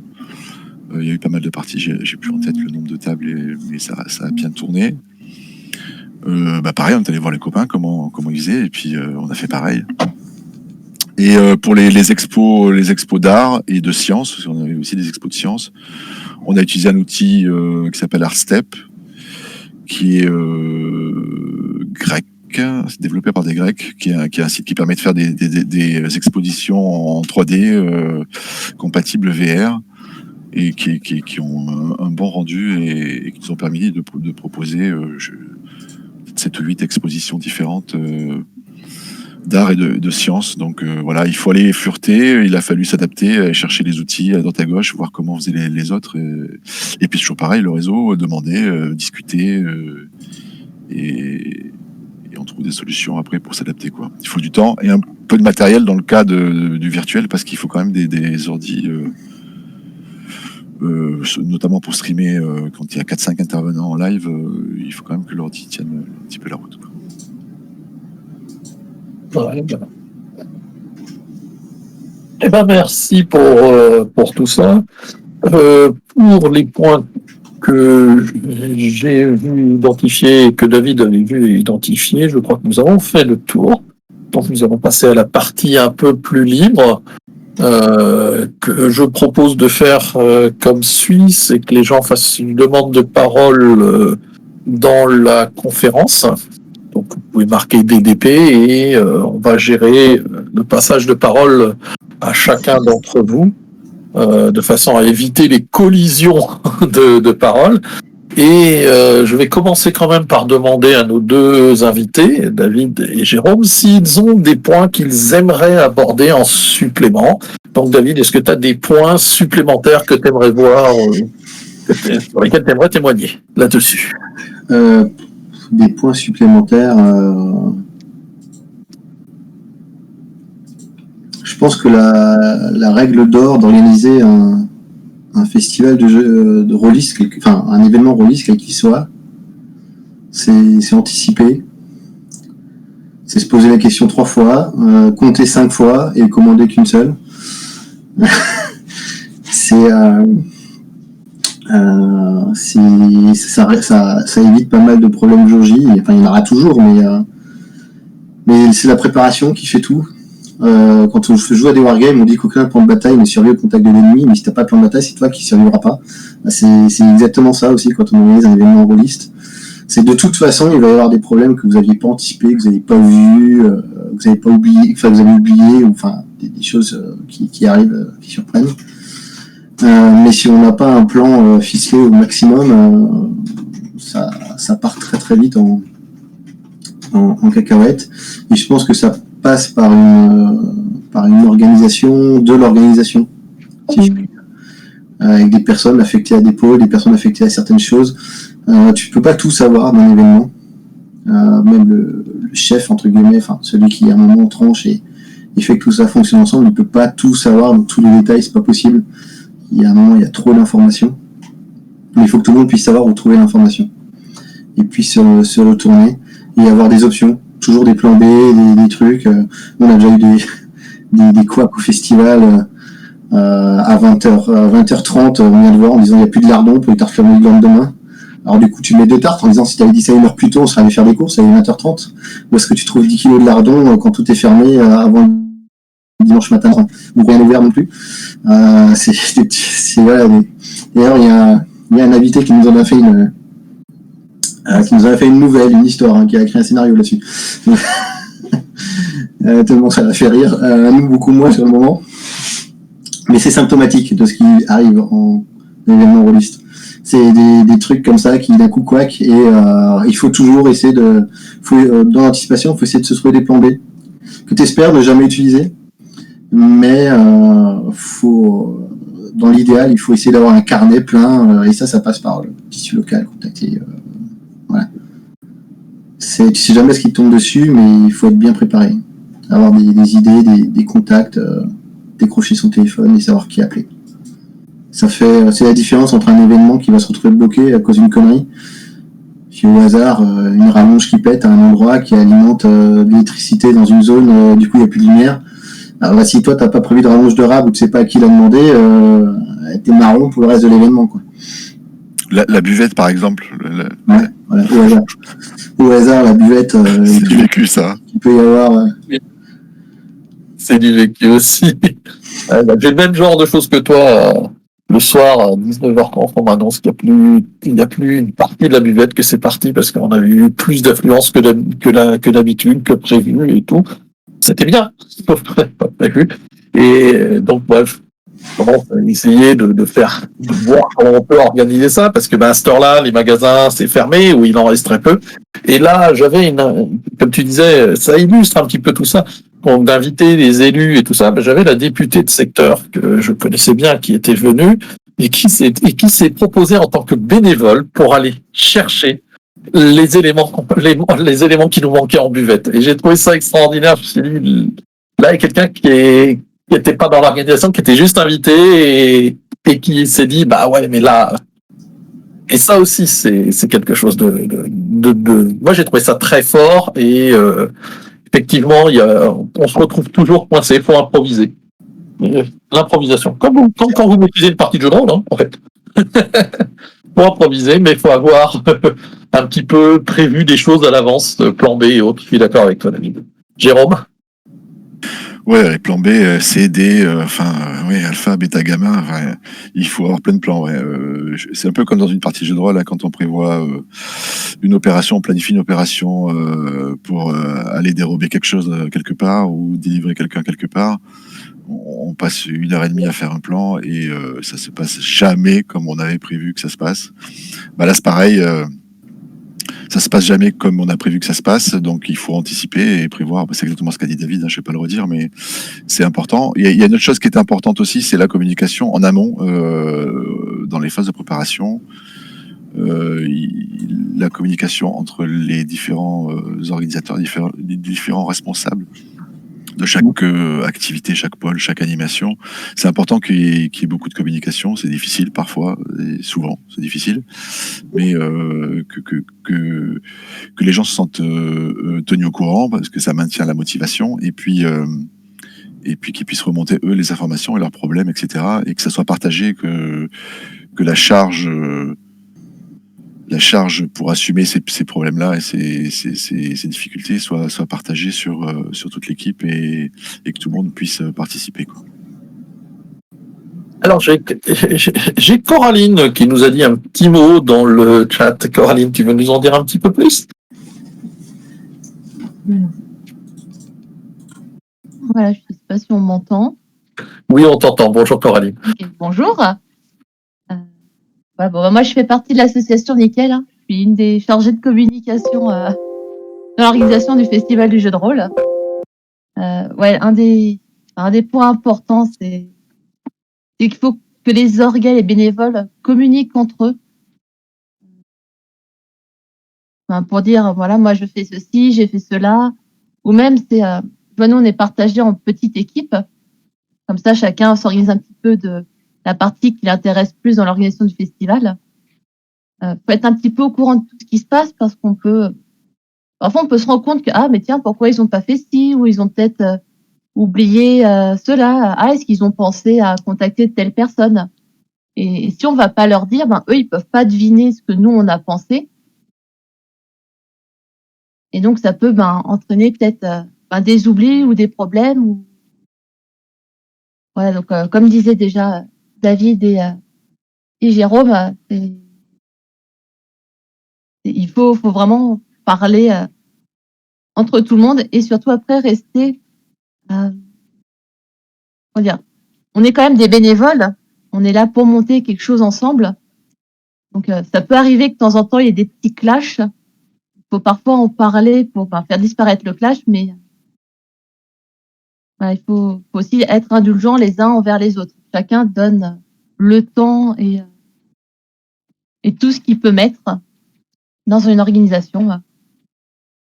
C'est ça. Ouais. C'est aussi important que tout se passe bien au sein de l'équipe. Communiquer sur l'orga, communiquer entre soi. Parfois ça peut être bête, mais on peut avoir des choses aussi dans nos vies perso et pro qui peuvent influer sur l'organisation. Et il faut aussi le dire, dire écoutez, finalement, je vais peut-être pas pouvoir vous aider. Mon chef m'envoie pendant 2 mois à l'étranger pour une mission. Et ça, il faut le dire, faut pas le garder pour soi pour que le reste de l'équipe puisse reprendre ce que faisait cette personne, voir comment faire et improviser le plan B, C ou D, plutôt que de découvrir que il est parti, c'est pour ça qu'il répond plus, on fait comment? Parce que là, on est hors délai sur ce qu'il devait faire. On n'a pas pu réserver le matos en temps et en heure. Donc, ce que tu suggères, c'est effectivement le fait d'éventuellement doubler les gens sur leurs tâches pour que ça soit suivi. C'est une des solutions. Et éviter que quelqu'un prenne trop de tâches aussi pour lui tout seul, donc bien partager. C'est des choses que moi j'ai vu en festival où des gens ont pris beaucoup de choses et ont fini par craquer, n'étaient pas doublonnés, et là c'est beaucoup plus problématique. Effectivement. Ouais. Ça peut passer. Nous on fait au moins une fois par mois une réunion où il y a tout le monde, le plus de personnes possible. Il y a des gens qui travaillent du soir qui peuvent pas forcément être là. Et faire ces réunions, ça permet de tout le monde dire, voilà où moi j'en suis, de pouvoir échanger, que tout le monde ait un peu une vision sur ce qui se fait. Et ça permet de ressouder l'équipe aussi. Et à côté de ça, on a des chats, on a notre Discord où on poste ce qu'on met, ce qu'on est en train de faire, on peut aller voir ce que font les autres. On peut, si on a un souci, à l'aide, il me faut ceci, ou urgent, vous pouvez me relire tel document, il faut qu'il parte maintenant. Faut vraiment communiquer, parler. Alors, et dire ce qui est bien et ce qui est pas bien, faut aussi dire ce qui est bien. J'ai tel problème, et regardez, j'ai réussi à obtenir ça, j'ai réussi à obtenir telle subvention, ou telle entreprise nous prête ce matériel-là. C'est aussi important d'annoncer les points positifs qui arrivent. Ça remet du baume au cœur à l'équipe. Oui, tout à fait. J'ai Sybille, justement, qui a des avis qui font débat sur le chat. Alors, j'aimerais bien, Sybille, un petit peu sur les sujets. Oui, du coup, vous m'entendez? Oui, c'est bon. Oui, moi, je voudrais revenir sur le point du chef qui devrait pas tout savoir. Je suis vraiment pas du tout d'accord. Et j'ai l'impression qu'il y a une méconnaissance, ce qui est normal, quand on a une équipe de bénévoles, les gens savent pas tout. Il y a vraiment une méconnaissance de ce qu'est un rôle de manager ou de chef de projet. C'est un rôle qui est à part, qui est pas forcément le président de l'association qui organise le truc. Et un chef doit vraiment tout savoir. Ça paraît dingue dit comme ça. Alors pour l'instant, ma tête n'a pas explosé. J'y arrive sur Nice Fiction. Je pense que c'est réalisable sur des très gros événements. Ça demande beaucoup de méthodologie, de noter, de tout noter. Et en fait, il faut se consacrer qu'à ça. Il y a beaucoup de gens sur des événements, ils ont tendance à vouloir mettre la main à la pâte sur autre chose. Et en fait, du coup, effectivement, comme ils mettent la main à la pâte, ils sont pas disponibles pour leur rôle principal, qui est le rôle de savoir. Et quand on arrive sur un événement, il faut connaître tous les bénévoles, il faut connaître tous les invités, il faut connaître tout le programme. Et presque, pour moi, le chef de projet, c'est une sorte de Google, en fait. Google sur l'événement. Je sais pas si c'est clair ce que je dis. Alors, Sybille, pour compléter ce que tu veux dire, parce que j'entends moi ce que tu veux dire, et j'ai vu des échanges, donc je resitue, c'est de savoir s'il y a quelqu'un dans l'organisation, donc que tu nommes le chef de projet, qui doit tout connaître. Alors, moi, je vais te faire part de mon expérience. J'ai fait ce rôle-là, justement, sur les festivals, où effectivement, je devais tout connaître. Mais tout connaître, et comme le disait David dans le chat, oui, mais pas dans les détails. C'est-à-dire que je savais qui allait venir, je savais quel pôle allait organiser quelle chose, et j'avais mis en place une organisation où j'avais un chef de pôle. Chaque pôle était géré par un chef de pôle, en binôme de préférence, et chacun gérait son pôle et me rendait les informations. Effectivement, moi je ne m'occupais de rien d'autre, parce que je n'en avais vraiment pas le temps. Faut être clair. Tu accumules les informations. Alors, pour revenir, j'essaye de faire un petit peu un mi-chemin en ce que vous dites. Moi, avec mon expérience personnelle, j'accumulais les informations, je les prenais. Il y avait des réunions dans lesquelles j'avais tous les trucs. Je rappelais les gens. Mais effectivement, je savais tout ce qui allait se passer, mais je ne connaissais pas tous les détails d'organisation. Je pense que c'était hyper complexe. Il faut dire que moi aussi, je pense que toi aussi, mais dans ma vie, moi aussi, dans ma vie professionnelle, j'ai fait un rôle de manager, mais suite à mon expérience rôliste d'organisation, et pas l'inverse d'ailleurs. En réalité, voilà. Non, je suis d'accord. Je pense qu'en fait, on n'a peut-être pas la même définition du niveau de détail. Parce que moi, connaître les invités, tous les bénévoles, le programme, qu'est-ce qui se passe où, pour moi, c'est des grandes lignes. Moi, quand je parle de détail, c'est sur mes 140 MJ, j'ai 70 tables différentes. Quelle table est sur quel MJ, sur quel numéro de table, à quelle heure, ça, j'en sais rien en tant que chef de projet. Le nombre de packs d'Orangina qui restent à 16h le samedi, j'en sais rien non plus. Mais je sais où ils sont. Voilà, je pense que c'est juste peut-être pas la même définition du niveau de détail. Parce que à entrer dans ces niveaux de détail-là et tout savoir, en tout cas, nous, sur le festival, entre l'animation extérieure, qui est un jeu de rôle grandeur nature, littéralement, avec 120 participants, plus le public, avec une trentaine d'animations à gauche, à droite. Enfin, tu sais où sont les animations, tu sais ce qu'elles font, mais tu ne connais pas le détail du matériel nécessaire. Ça, c'est aux gens qui gèrent l'animation. Je pense que voilà, c'était juste une question d'échelle, de niveau de détail là-dessus. Je pense que vous êtes d'accord surtout avec ce que vient de mettre Cyril dans le chat, où tu dois savoir où trouver l'info, tu ne la connais pas forcément sur le moment, tu sais. Par contre, tu sais à qui demander ça de toute façon. Et d'ailleurs, je pense que le premier point quand on veut bien communiquer le jour J, c'est d'avoir tout le monde à Toki. Les Toki, ça sauve la vie. Oui, ça je suis d'accord. On ne l'avait pas évoqué, mais c'est vrai que nous on les utilise aussi. Et toi, Jérôme, vous utilisez les Toki ou des moyens de com comme ça ? Ouais, on utilisait beaucoup le téléphone portable, de toute façon, parce que tout le monde en a un. On a utilisé le Toki quelques années aussi au Festival des Jeux. C'était avant que tout le monde ait des téléphones, mais maintenant avec le téléphone, on s'en sort très bien pour communiquer entre nous. Mais oui, il faut être en contact, il faut que tout le monde puisse contacter. Peut-être pas forcément tout le monde, mais en tout cas les personnes responsables qui vont pouvoir renvoyer les infos ou les personnes pour donner le coup de main qui va faire la différence à un moment donné, etc. Donc il faut avoir un bon moyen de communication sur place. On parlait justement de communication, on va parler de communication au sens plus large apparemment, avec une intervention de mon ami Gorlac, qui n'a pas pu intervenir tout à l'heure, qui va pouvoir intervenir cette fois-ci, et sur le sujet sur lequel il souhaitait intervenir en premier, et sur ce sujet-là, entre autres. Vas-y, bienvenue. Alors, est-ce que tout le monde m'entend ? Oui, en tout cas, je t'entends. Parfait, donc ça fonctionne, je suis content. Donc j'ai droit à 2 sujets, waouh, super. Alors, déjà je vais me présenter, moi je suis président du coup d'un club de jeux, jeux de rôle, jeux de plateau, etc. en Belgique. Et effectivement, donc pour revenir sur le sujet de tout à l'heure, oui, on a déjà organisé quelques événements et c'est sûr que on n'a pas toujours les retours qu'on attend tout de suite. Donc, c'est-à-dire que, par exemple, on peut vite avoir plus des gens qui se plaignent, qui énumèrent les problèmes, etc., avant de te dire juste un petit merci pour l'orga. Donc, c'est sûr qu'on peut vite... perdre un peu espoir en ce qu'on fait.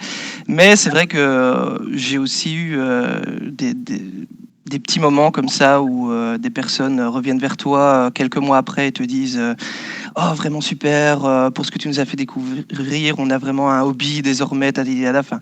Et alors ils t'expliquent que maintenant c'est devenu une espèce de hobby dans toute la famille, dans leurs amis, etc., qu'ils ont commencé le jeu de rôle. Et ça fait vraiment plaisir, quoi. C'est vraiment très gratifiant, je trouve. Donc c'est là où tu disais que tu te retrouvais sur le chat. C'est ça, ouais, voilà. Maintenant, alors, ouais, j'ai un deuxième sujet un peu abordé. C'est au niveau de la com. Ça a l'air peut-être con comme ça. Parce que oui, on se dit vite, voilà, réseaux sociaux, site internet, etc. Mais pour ici, en tout cas pour nous, on a déjà créé quelques événements et c'est vrai que on se pose toujours la question de voilà, est-ce que ça va marcher, est-ce qu'on a touché les bonnes personnes, combien on va avoir de personnes qui vont venir, etc. C'est des questions, voilà, je suppose que vous vous posez tout le temps aussi. Je sais pas si vous aviez des avis sur le sujet, voir un peu comment vous faites aussi de votre côté. David, vas-y, commence. Savoir si c'est un marché, tu le sais que le dimanche soir, quand tu remballes. Avant, tu peux pas, enfin, c'est difficile de savoir si tu as touché ton public. Parce que même si tu mets un com sur Facebook, que tu n'as genre que 5 likes, ça veut pas dire qu'il n'y a pas 3000 personnes qui l'ont vu. Donc, tu n'as aucun moyen de jauger. Après, la communication, ça fait partie de ces points de l'organisation qui ne sont pas de la frappe méthodique, mais de l'arme nucléaire qu'il faut utiliser, s'il faut tout faire au maximum. Les réseaux sociaux, les Discord, les forums, les journaux, à passer à la radio, si vous avez des télés locales aussi à aller. Si dans votre ville, il y a un petit magazine, par exemple, qui est distribué dans les boîtes aux lettres, voir avec eux pour mettre un mot. Enfin, il y a les associations du coin, je pense que j'arriverai même pas à tout lister. Pour ça, j'ai une chargée de com qui le fait. Je connais le détail, justement, de la liste. Mais il faut taper partout et au maximum. Nous, sur le festival, par an, on doit taper 2 ou 3 000 affiches et 20 000 flyers, un truc comme ça. Ça, c'est que pour la com physique. Sans compter le reste, il faut se déplacer sur les conventions de la région, du coin, pour parler de son événement, pour qu'il soit connu au maximum. On va envoyer des gens. Pour le faire, on va déposer des flyers, des affiches. Et je pense que la communication, il y a aussi, là, on va revenir, c'est un petit peu revenir en arrière, on parlait du lien avec le tissu local. Sur la communication aussi, il y a des choses à jouer. Nous, au sein de l'association, à l'heure actuelle, la communication nous coûte 2 ou 3 fois moins cher qu'à une époque parce qu'on se fait sponsoriser une bonne partie de celle-ci. Quand on sort un flyer et qu'on a de l'autre côté qui est vide, vous pouvez très bien démarcher un commerçant de votre ville pour lui proposer l'endos du flyer. Il vous paye la campagne de pub et vous le distribuez. Ça vous fait un petit billet en moins à sortir. Il y a des entreprises qui peuvent financer des bannières, des bâches, les choses comme ça, par exemple. Alors c'est très utile dans votre festival, mais ça peut être très utile ailleurs. Quand vous la posez à un rond-point, alors je demande des autorisations, par contre, pour ce genre de dire. Je tiens à préciser parce que l'affichage sauvage, il y a des vraies règles d'affichage. On colle pas son affiche sur un bout de carton, un feu rouge, c'est absolument illégal. Tout le monde le fait, mais c'est illégal. Donc jusqu'à qu'il y ait un policier qui X ou Y et qui vienne toquer à votre porte, ça risque de mal se mettre. Il y a des espaces d'affichage qui sont prévus pour. Vous pouvez aller voir les commerçants de votre ville et des villes aux alentours pour aller déposer, demander s'ils peuvent mettre une affiche pour montrer. Mais tout ça, faut absolument éviter la com sauvage. Déjà parce que ça saoule une partie des gens. Quand ils voient 10 fois la même affiche, après ils la calculent plus. Ils ne calculent plus l'événement non plus. Et c'est très irrespectueux en plus de ça. Mais voilà. Et du coup, pour revenir sur les bannières, bannières bâches, ouais, ça coûte de l'argent, ça coûte 200, 300, 400 balles à poser sur le bord de la route avec votre nom d'événement où ça se passe et les dates. C'est pas forcément facile à sortir, mais il y a des entreprises qui peuvent vous permettre de financer ça parce qu'elles vous le proposent en échange d'avoir leur logo, d'avoir de la pub. Elles vous financent la bannière et il y a des choses à trouver là-dessus. Du coup, c'est un vrai boulot, une vraie équipe pour faire ça. La com, moi je trouve que c'est un des points les plus importants d'un festival. Parce que c'est elle qui va mettre à l'épreuve le reste. Je m'explique. Vous pouvez avoir la pire organisation du monde, s'il y a 10 pélos qui se pointent, vous ne verrez pas, vous avez l'impression que ça roule nickel parce qu'il n'y a aucun problème qui va survenir. Par contre, s'il y a beaucoup de gens qui se pointent, le moindre petit détail d'organisation va ressortir. Donc la communication, c'est ce qui va faire le succès de votre festival et c'est ce qui va mettre à l'épreuve votre organisation. Voilà. Il y a une histoire de rétro-planning aussi sur la communication qu'il ne faut pas oublier, savoir quand faire telle ou telle action de communication. Justement, comme tu disais, pour ne pas rendre ta communication inaudible ou invisible parce que déjà vue, parce que trop présente, ou pas assez ou pas au bon moment. Jérôme, tu as quelque chose à nous dire là-dessus aussi sur la communication? La communication, c'est un vaste sujet.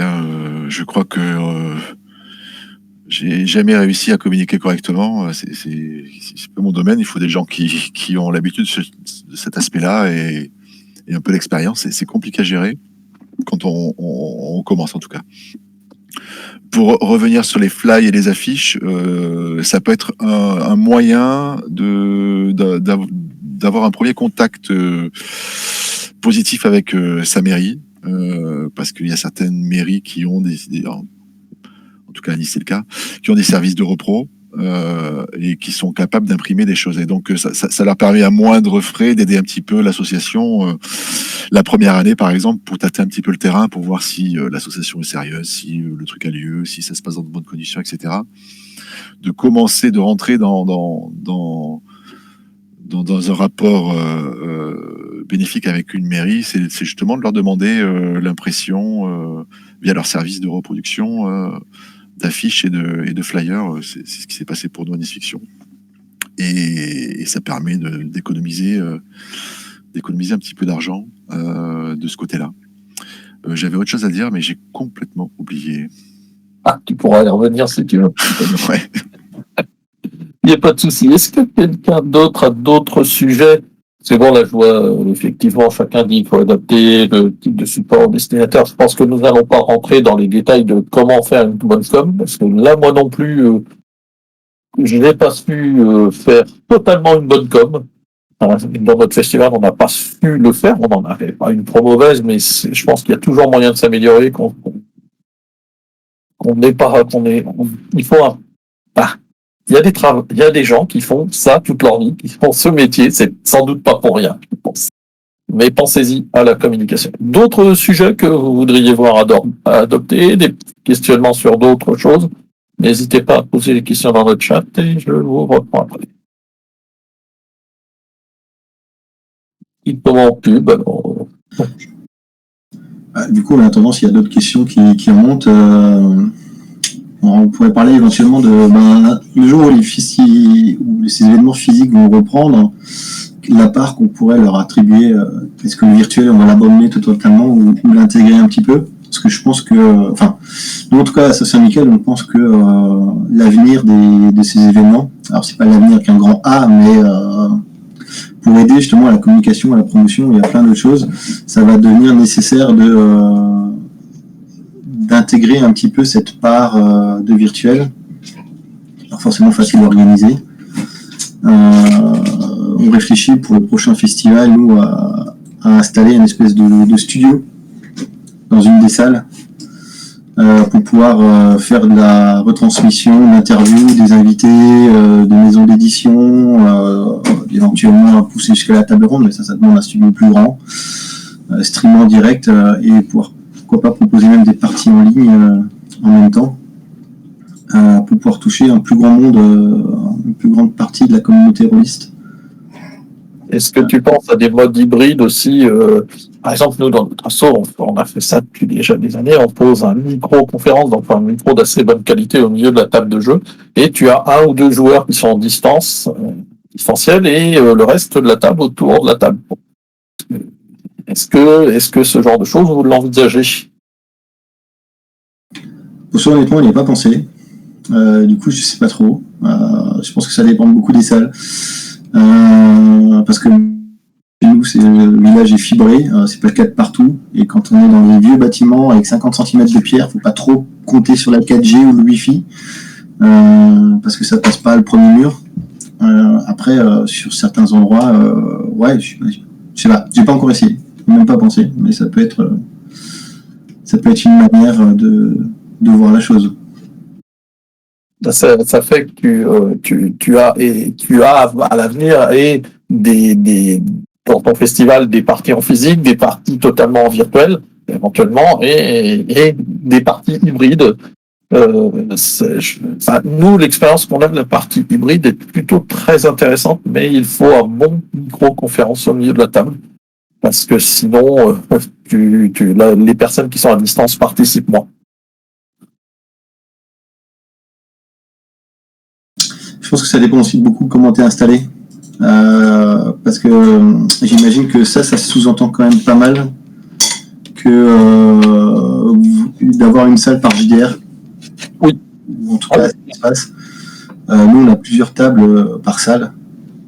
Depuis 2019, on essaye de placer des paravents phoniques d'ailleurs et d'avoir des solutions phoniques pour réduire le bruit ambiant. Donc, on est encore à réduire le bruit ambiant. Donc, je suis pas sûr que la solution hybride pour le moment soit quelque chose d'imaginable.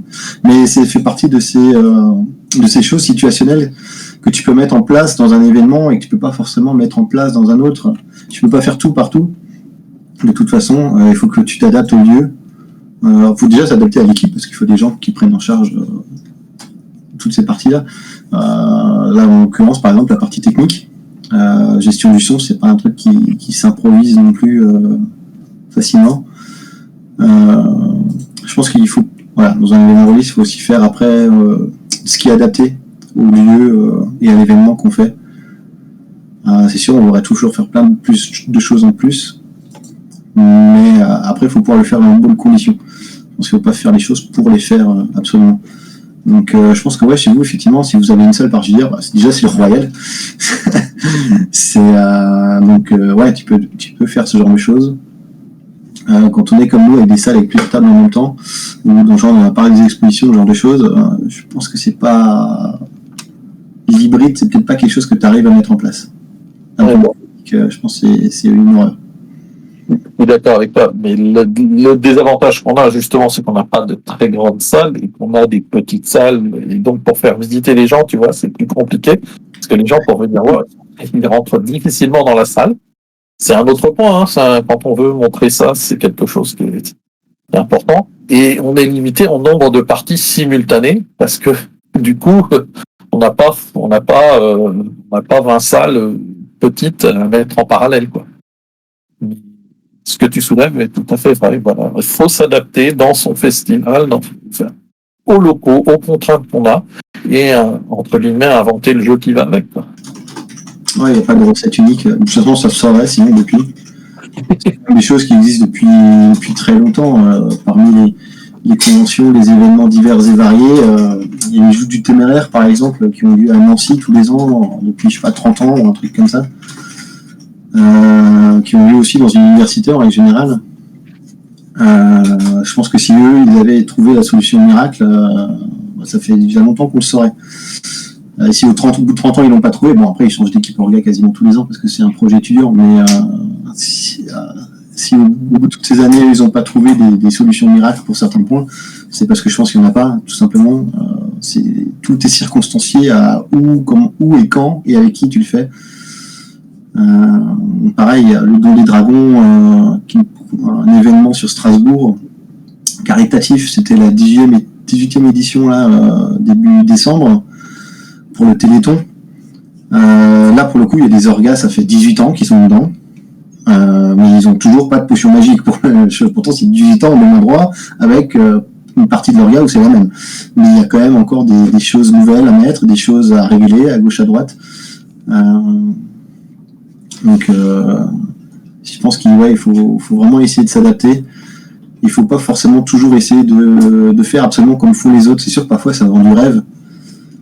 Quand tu vas dans certaines conventions qui commencent par exemple le vendredi ou des parties de vendredi soir, toi tu arrives un moment, tu dis super, ça fait 3 jours, un jour de buvette en plus, tout ça, ça peut être intéressant. Mais tu peux pas faire dans tous les lieux. Et il faut le nombre de personnes. D'ailleurs, en parlant de ça, justement, Coraline nous fait une remarque et elle a tout à fait raison sur ce retour-là. Coraline, je te laisserai bien la parole pour que tu t'exprimes sur ce que tu nous as mis dans le chat là-dessus, parce que c'est aussi important, l'avant et l'après. Oui, c'est un truc, je vous en avais parlé, pendant le festival, il faut avoir les gens pour animer les différents points, buvette, table, animation extérieure, escape game, si on en a, accueil du public et tout. Mais un point important qui est parfois pas mal oublié, c'est qu'il faut monter ce festival et il faut le démonter. En fonction de la taille, ça peut aller d'un jour à 2, 3, 4 jours avant et après. Et là, il faut aussi des gens pour le faire. Et si vous les avez pas, de facto, ça influera sur ce que vous allez pouvoir faire le jour J. Et ça, il faut parfois bien l'expliquer aux autres membres de l'équipe qui peuvent avoir envie de faire une énorme animation. On monte 3 escape games, on invite, il y a 15 groupes de joueurs qui sont là et partis dans toute la ville. On monte 3 arches, on crée 4 monstres, on installe 10 photomatons.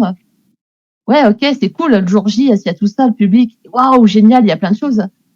Mais le problème, c'est que est-ce que vous êtes là pour le monter ou pas? Parce que ça veut dire, il faut du monde. On peut pas être 4-5 gugus à monter la buvette, les checkpoints, les décos, installer le fléchage et tout ça. Oui, tout à Ça, fait. parfois, c'est le point que certains bénévoles ou jeunes responsables, des gens qui arrivent, qui ont envie de participer, qui ont envie de prendre à bras le truc. Donc, il faut parfois qu'ils aient aussi cette idée-là en tête que, si tu veux faire tout ça, ok, t'as du monde pour le jour J, c'est top. Mais il faut aussi, en ce cas, que vous soyez là pour le monter, le démonter, parce que on peut pas demander à 4, 5, 6 personnes de poser 2 semaines de vacances pour monter et démonter, plus animer pendant le festival en même temps. Non, mais tout à fait. Et nous, on a été confrontés à une autre problématique que c'est réglé, mais on n'avait pas forcément des locaux de très grande dimension, toujours avec nos petites salles. Hein. Et entre l'après-midi et le soir, comme le soir on accueillait la nuit du huis clos, donc grandeur nature, soirée enquête et tout ça, l'après-midi on mettait dans ces petites salles de plus moyenne taille, des parties de jeux de rôle. Et le lendemain, on remettait des parties de jeux de rôle. Il fallait avoir une organisation aussi qui soit capable de démonter une salle et de la remonter en l'espace d'une heure pour lui donner une autre attribution. Je ne sais pas si vous avez connu ça sur vos festivals. Nous, on avait cette problématique-là. Il faut toujours éviter ce genre de situation. C'est ça, c'est la clé, essayer d'éviter ça. D'éviter ça, oui. Oui, mais on était suffisamment contraints et c'est vrai que du coup, c'était les gens qui organisaient le party GM qui démontaient et remontaient leur table. Comme on mettait les parties de jeux de rôle avant et après, le côté jeu de rôle, ça se faisait bien. Mais vous voyez ce que je veux dire, quoi. Il y a parfois des contraintes comme ça. Les tables de figurinistes aussi, il faut éviter d'y toucher, quoi. Oui. Il y a des contraintes comme ça, des activités il faut bien gérer l'espace et le planning des activités pour éviter de se retrouver dans des situations où il va falloir courir dans tous les sens. Il faut que les gens restent calmes, il faut leur prévoir des bonnes conditions de mise en place, quoi. Tout à fait. On avait par exemple une reproduction de la bataille du gouffre de Haine qui occupait énormément de place. C'est-à-dire qu'elle passait du temps à la monter. On la démontait pas du week-end. Hein. C'était clair. Hein. Après, c'est des choses qui arrivent. Hein. Je pense que c'est arrivé sur tous les événements. C'est arrivé chez nous aussi. On essaye d'éviter au maximum d'avoir à démonter une salle de conférence pour installer des parties de JDR, par exemple, après, ou inversement. Après, ça, c'est pareil. On retombe sur la problématique du lieu où on le fait et de faire un événement adapté à ces lieux. Quand tu enterres ta ligne, tu peux te permettre de faire un montage, des montages, ça va, mais tu peux pas toujours te le permettre. Et donc, du coup, des fois, il y a des projets qu'il faut juste dire non, il faut, voilà. Effectivement, il y a une époque où, au sein de l'association, il y avait beaucoup de gens qui étaient motivés à mettre en place des escape games. Le problème, c'est qu'il faut les mettre quelque part à un moment. Les salles, ça pousse pas vraiment sur les arbres. Et parfois, il y a des choses, du coup, faut juste dire non, tant pis, ou on fera ça l'année prochaine, au lieu d'autres choses. Parce que tu peux pas tout faire. Tu peux pas tout faire et tu peux pas tout installer. C'est, voilà, si effectivement, il faut penser à ça, à l'installation, au rangement. Surtout le rangement aussi, quand tu es déjà fatigué, ça peut être long. C'est souvent là où les gens se blessent aussi, accessoirement. Le dimanche soir, par exemple. Le lundi. Lundi, ça va encore, mais souvent le dimanche soir, quand on essaie de ranger parce qu'on est obligé pour raison X ou Y, parce que des salles doivent être libérées pour le lundi matin, parce que nous, parce que par exemple, il y a le conseil municipal dedans, ou ce genre de choses. Faut avoir l'équipe, faut faire attention, parce que il faut pas le traiter par-dessus la jambe, même pendant la préparation. Moi, j'appelle ça la responsabilité des organisateurs vis-à-vis de ce qu'ils font. C'est bien d'avoir plein de projets, c'est bien de lancer plein de choses, mais il faut être responsable vis-à-vis de ça, et responsable jusqu'au bout, pas juste la partie marrante. Et donc aussi l'installation et le rangement.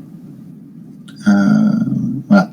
Mais après, c'est pas forcément évident, parce qu'il y en a qui peuvent se sentir bridés par ça. On leur dit non, c'est pas possible de faire ça, ce serait cool, mais le problème c'est qu'on n'a pas les gens pour. Alors il y a toutes les raisons du monde de ne pas pouvoir poser congé avant ou après un festival, tous les boulots ne le permettent pas, c'est pas le problème. Mais du coup, il faut faire des choix, parce que il n'y a rien de pire que d'avoir un festival qui ouvre et où tout n'est pas encore installé. Ce qui est déjà aussi arrivé, je pense, à peu près tout le monde. Bon, sur j'aimerais qu'on passe un petit mot de la fin éventuellement par chacun par vous deux avant que nous ne clôturions cette conférence qui a déjà bien été dense en information. Je vois que certains ont dit sur le chat qui se trouvaient ça intéressant, donc tant mieux. Un petit mot de la fin, David et Jérôme? Un petit mot de la fin, conclure sur organiser un événement de jeu de rôle, il y a effectivement beaucoup de choses à prendre en compte. Je pense que la chose la plus importante, c'est à la fois se montrer ambitieux sans pour autant avoir les yeux plus gros que le ventre. Faut rester maître, faut vouloir faire des choses en grand, mais il faut savoir après raison garder. Et surtout, il faut sortir de sa caverne du rôliste. On a l'habitude de jouer à une table, pas forcément dans sa cave, mais ou dans une pièce dédiée, ou entre nous, ou dans un petit club. Pareil, les clubs de jeux de rôle, j'en connais pas beaucoup, qui ont des grandes salles, des grandes zones de jeu. Souvent, c'est une salle dans une MJC ou quelque chose comme ça. Ça reste assez obscur. Il y a rarement de la déco rôliste à l'intérieur, ce genre de choses. Mais quand on organise un événement de rôliste, il faut vraiment essayer de sortir de ce carcan dans lequel on se met tout seul comme des grands. Du petit groupe, faut regarder un peu comment font les autres associations, comment font les autres événements qui sont pas forcément du jeu de rôle, parce qu'il y a beaucoup à apprendre.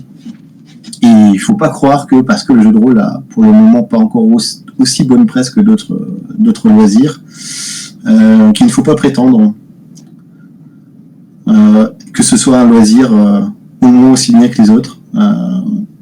Il faut être conscient que ce ne sera pas forcément capté de la même manière par les gens en face. Ils vont pas boire vos paroles comme si vous étiez une association de jeux de société ou ce genre de choses. Mais il faut vous croire que effectivement le jeu de rôle ça vaut au moins ça. Et au bout d'un moment, à force de faire croire que ça vaut au moins ça, les gens ils y croient vraiment et après du coup tout va plus facilement. Mais pour ça demande du temps et ça demande de sortir vraiment juste de son petit groupe d'orgas. Faut pas dire on va se faire ça dans une salle, on va faire un peu de com pour faire venir quelques gens. Après on peut s'y limiter à ça, mais si on veut quelque chose de plus grand, faut pas s'adresser juste à la communauté rôliste, il faut vraiment s'imprégner de tout le tissu autour de soi pour en faire un événement inclus dans sa ville, dans son tissu local. Et c'est ça qui fait un événement plus intéressant, qui va vous permettre de faire plus de choses, soit parce que vous allez pouvoir obtenir des salles, vous pouvoir obtenir du matériel, des gens, parfois des choses complètement insoupçonnées. La dernière fois, on avait un problème pour trouver une salle pour mettre une escape game. Il se trouve qu'en discutant lors d'un événement qui avait rien à voir, je sais plus trop ce que c'était, s'il y avait je sais plus quel officiel qui était présent en ville et du coup il y a des présidents d'assos qui étaient bref, en discutant avec quelqu'un, il dit moi en fait j'ai une salle à cet endroit-là, je m'en sers de temps en temps, je la loue à des gens, si ça vous intéresse, voilà. Et du coup tu peux l'avoir. Mais c'est pas quelque chose que tu trouves dans les pages jaunes en cherchant sur internet, parce que le gars il ne le dit pas, il s'en fiche. Il le prête à des potes ou des choses comme ça, et d'un coup t'as ta salle que tu pensais pas trouver. Et voilà. Et du coup, c'est vraiment important de prendre le temps de sortir, de voir les gens autour de votre festival, parce que vous allez trouver beaucoup de solutions aux problèmes qui vont se poser, et beaucoup de manières d'avoir des plans B, des plans C, des plans D que vous n'auriez pas imaginé ou que vous n'aurez pas pu avoir avec votre réseau habituel ou avec vos fonds prévus à l'origine. C'est ce qui peut sauver la mise à un événement, clairement, je trouve. Il ne faut pas du tout négliger ce point-là. Jérôme, alors, de ton côté, quelque chose à rajouter? Il y a une autre autre chose qui peut être intéressant, c'est de se greffer sur des événements qui sont déjà existants. Il y a peut-être déjà des festivals qui ont lieu, qui seraient prêts à accueillir une section jeu de rôle, des animations de jeu de rôle.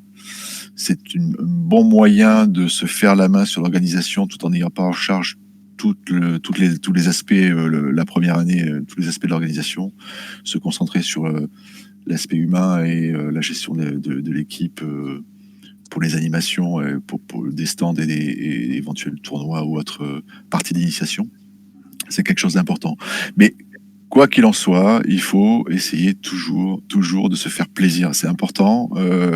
On tient pas sur la durée en étant en souffrance.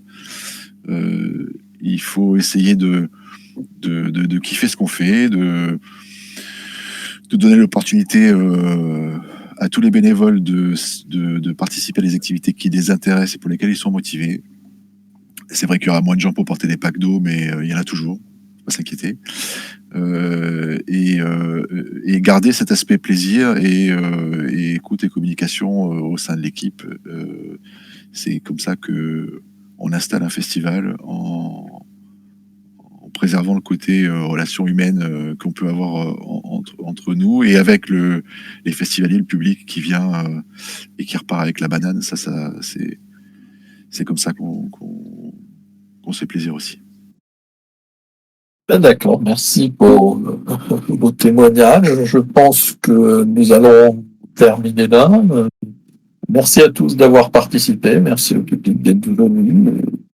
Et peut-être à une autre conférence plus tard. Merci à Sybille pour son soutien technique pour l'enregistrement de cette conférence, cette table ronde. Merci à tous et allez dans les festivals, organisez des festivals, faites vivre les festivals, c'est important. Exactement, ouais. Merci à tous et voilà, chaque rôliste apportez votre pierre au loisir et il en sera d'autant plus grand. Et un jour, peut-être qu'on pratiquera le jeu de rôle dans les collèges comme on pratique à l'heure actuelle les échecs. C'est le rêve de vieux briscards organisateurs de jeux de rôle, ça. Ok. Eh ben, sur ce, je vais vous souhaiter, pour ceux qui n'ont pas encore mangé, un bon appétit et une bonne suite dans Roll20. Pensez à ce pourquoi nous faisons ça. Bonne fin de journée.